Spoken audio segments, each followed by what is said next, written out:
It's like facing our biggest fear, that Yeah. fear of rejection, right?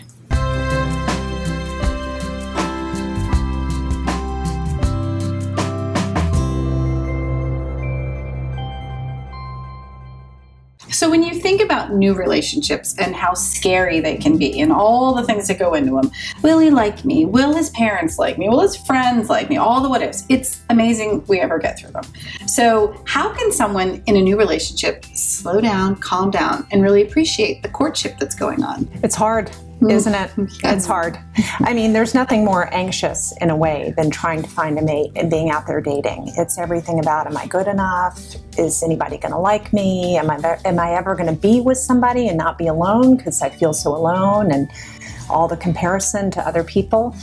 To your point, it's a wonder anybody actually mates that way.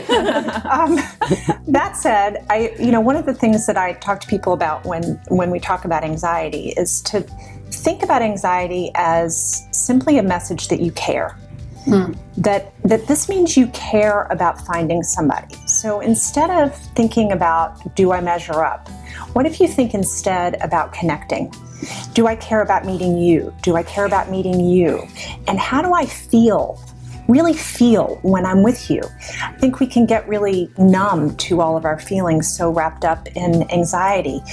We miss checking in on how we feel when we're with them. And remember, you're not the only person out there looking, you're not the only person that's being judged. You're also doing the judging. And it's for you to judge how comfortable you feel with somebody. And I tell people, look, you're looking for somebody that makes you feel more comfortable, not more anxious, right? You're not the only person who's anxious. The other person's anxious too. That's a great point. To kind of remind yourself. It's uncomfortable for everybody, right? Dating is like facing our biggest fear, that fear of rejection, right? It's so interesting because when we put people in the brain scanner who are madly in love, one of the basic brain regions that becomes active is a brain region linked with anxiety. And it probably is going up because the dopamine system is going up, and along with all that energy, electricity, optimism, hope, focus, motivation, etc., the anxiety thing will go up too. So I don't know whether this is true or not, but maybe if you realize that your anxiety is real, that it emanates from real parts of the brain, that it evolved a long time ago, that you have other brain regions that can counteract that. You can talk yourself out of that in various ways. So it is natural. It's not like there's anything wrong with you. We all go through it. And as the relationship settles down, it will dissipate. We all want approval. So the minute we think we're going to be measuring up or not, and are we going to get approved or not, whether even we want the person or not, we still want to be approved. That's right. We want to be the best thing that they've ever seen in their life. And I think that even if we think that we might not be, naturally we become anxious. So I give people a little bit of a homework, because I think when you're task oriented, you kind of bypass anxiety a little bit and you feel more in control.